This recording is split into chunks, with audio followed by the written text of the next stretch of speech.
This is a video from 100 years in the future. 50% of my body has been replaced with immortal hydrocarbons.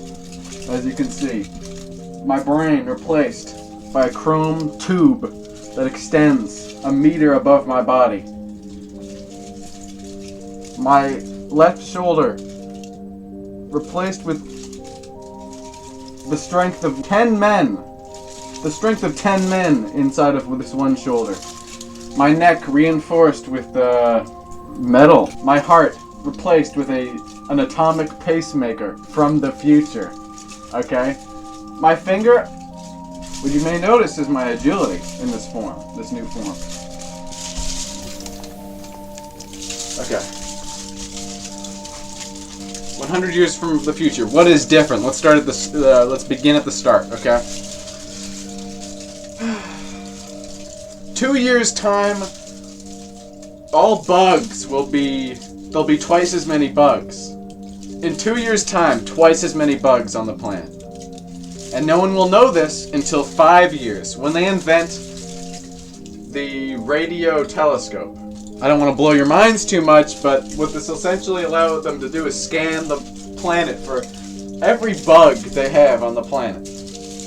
And now they'll know there's a lot of bugs. Maybe they'll probably see like 2 million bugs. But then, 3 years from where you are now, a meteor. In 10 years, robots will start having babies. And that's in 16 years. 16 years, robots having babies. 17 years, they're gonna start having robot sex. No, that's before that. So, robot sex. Robot babies. Then what you get, robot... Oh, fuck. Robot childcare. Robots start getting lazy, okay? No, that doesn't... Let's not get political here, okay? Psychic Link. The Psychic Link will be made available to anyone with a Hulu subscription. A mirror will be implemented in every home. Interstellar, that whole movie that happens in the future. But it happens twice as fast. Christopher Nolan, he's still alive. What's up with that? 100 years. A Danger Trapeze video every day for 100 years. For 100 years. I'm gonna put it on my hat. Holy fuck. Every time you get hungry, a burger comes to your house. 25 years in the future, every time you're hungry, a burger comes to your house. 75 years in the future, spaghetti looks like this now. It comes at... Spaghetti looks like this now. Would you eat that? Yeah, I bet you would, fat ass. Even though it looks gross and it's made of metal. But that's what spaghetti is in the future. 89 years in the future, everyone will have a strange modicum of tools. Okay, imagine you wake up. It's 100 years in the future.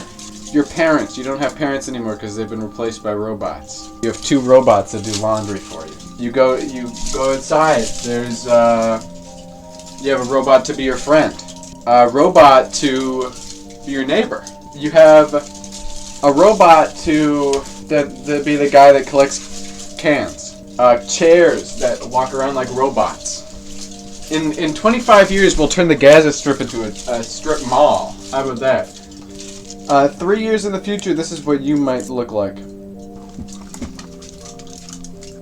It's good. I like it. I like doing that. Now that everything's a magnet in the future, any money you have, it's sucked away from the magnets. So all the magnets, they suck everything away from you. So you have to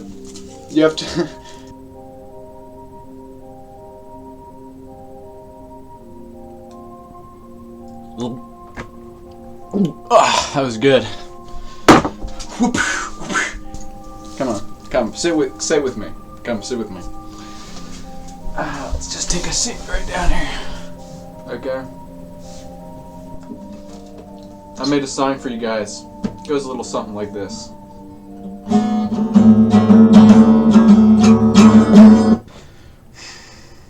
I don't mean to get too personal here, but you know, the world's just so messed up right now. There are two kinds of people in this world, okay? There are two kinds of people. One of them takes to punches. They sit around to take the punches, they don't fight back. And the second one, that's me. Second one is me. I don't sit down, I stand up and I fight. If you have any money, get in contact with me, because I have ideas for what you might want to do with that money. What certain things that would be good for you to do with a lot of money that you might have, is all I'm saying. Joe Biden's death was not easy for me, you know? When Joe Biden was killed, beat to death by 3 toddlers, that is three 4-year-old children, it shocked the world. It shook the world, because how would you even lose to 3 toddlers? I mean, what could I do in that situation when I have 3 toddlers right after me with just a red rage in their eyes? What is the first thing I would bring with me? Probably like some kind of heavy ball, like a spiky ball, which I imagine I would roll over them. Second choice, probably a collection of spikes, maybe 1,000 or 1,500 spikes that I can lay out in front of me, where just because of their size, they would likely trip, fall, and be impaled and killed instantly, the toddlers, by the spikes. Third option, probably some kind of human-sized flypaper, which, of course, I could resist as a powerful human male, by the way. What if I just had like a... Okay, next video, I'm gonna be covered in goo. It's gonna be a goo-themed video. That's all I can tell you right now, but it's gonna be a goo-themed video. Okay? It's gonna be goo-themed. Please drop a comment on the video and a like. Look, I don't know what these things do. They're just little symbols. I don't know if you even... It doesn't, like, notify me if you do these things. If you do like or comment, I don't know that you did that, but just please. I think, at least I'm hoping, once this video is monetized, 1 like is like $1, I think. And a comment is probably $10 for every comment you leave. So, I'm thinking, just in terms of future, in terms of the future of the channel, we might want to think about commenting, starting the comments going right now. Starting the likes, just getting a couple more views too. Anything helps, really. Even just leaving a don't leave dislikes though, because that's a negative $1. So I don't want to lose money on these things, right? And if you share the video, that triples your money that you give to me. It also triples how happy you are. And not only that, but it spreads happiness. When my great-grandfather came to this country, he had not a penny to his name, but the clothes on his back and the ideas in his mind, his drive for greatness. He knew from an early age that he was destined for something amazing. He was a handsome man, yes. He was groomed. He had his fitted pants with a very pleasant crease, pleasantly creased, a dark leather belt, and a purple dress shirt. The dress shirt matched the pants. They wasn't out of the ordinary, but it was striking. He was strikingly well dressed, like a duke. At first, he walked many miles through the country, the small villages and outposts, and many forests, countless trees. The rivers, how they glistened. The glacial countryside. Even in summer it was glacial, because anything is ice. If there is any ice in this world, it is in the Great North. It is in where he walked. Where my grandfather walked. When he came to a quaint town, far south of here. No, never eat soggy worms. Far west. It was a seaside town. It was by the sea. It was the Arctic runoff. You understand, it was an icy town. These people, they lived in strange huts, in strange canvas heaps, and they fished in the ice. They wore leather strap. They hunted for seal and fish. And he knew it was noble. My grandfather, he understood its nobility. They talked as well they could. He learned their language, their customs. He understood their values. He was not so different from them, of course, because they were all people with dreams, quantifiable or not, ethereal dreams. When my father left, my grandfather, that is, when he left that village, he carried their dreams with him. They were not taken, okay? They were not sapped of these. It was more of a faithful copy. He understood, and he would carry them till death, and he would pass them on, and he would realize them in his own way.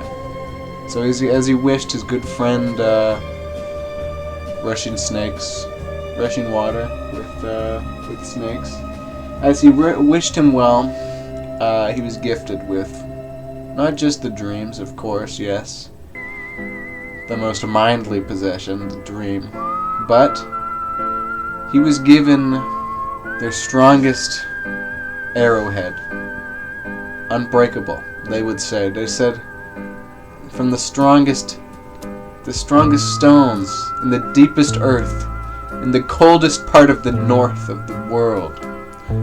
And it was dredged and it was carved by lightning, by rain and lightning, and every force, every unrelenting, indifferent force of the world could whittle this rock down into something so sharp, something so real that he could hold in his hand and know that rain coursed through it once, when storm came through and out of it, and it left some amount of real dream. My grandfather left with this. He came back to a city he recognized, but it was strange, it was different. When the South grew, North American South, that is, cold, yes, but temperate. The Great Lakes, they acted as batteries of water, batteries of temperature. So good grapes and good peaches. And he knew himself opened. He was opened to the greatest wealths of the world. And still he carried with him that arrowhead. Every night he would hold it, and he would set it near him or with him. And it would fuel his dreams. Or his dreams would go into it, this ebb and flow of energies. Indeed, it was an extension of himself, the strange stone. A stone unbreakable, they say. He would never try to break it. Now arrived with old northern dreams and the the stone, of course, yes. He wandered again. But now he goaded himself. He goaded as well. He goaded himself. He made himself ever real to make his mark on the north, the southern north, where it was still warm. And it snowed, but it was warm sometimes. Often warm, because it was tempered. He would speak, he would preach, in a sense, wisdomize those who across him, who could sit and stare. Listen, rather, but stare, with goodwill. And he would speak of those old northern stories, those old men in their huts and fish and smoked meats on leaf and fire, and it smelled of smoke, and their clothes of smoke. And they told them of their stories. My great-grandfather, he would write them down too. He would imbue strange pages, not so strange, but made strange, through dreams, which he imbued, like strange enchantments, like strange arcane symbols which called manas into the very paper. When he filled that book with so many notes, with so many old stories, with all those enchanting words, with spells and rhymes and stories, when his myths filled that notebook, when he brought it to the great North Printer, at that time the only man with a printing machine, expensive as it were, my grandfather, he realized the power that it could have, these spells, to acquiesce and amplify. He would spread dreams, the mind dreams, in a real dream. Something ethereal which leaked from what he had wrote. So, he still had his stone, and when he made it to the printer, with his old, well, new then, oiled too,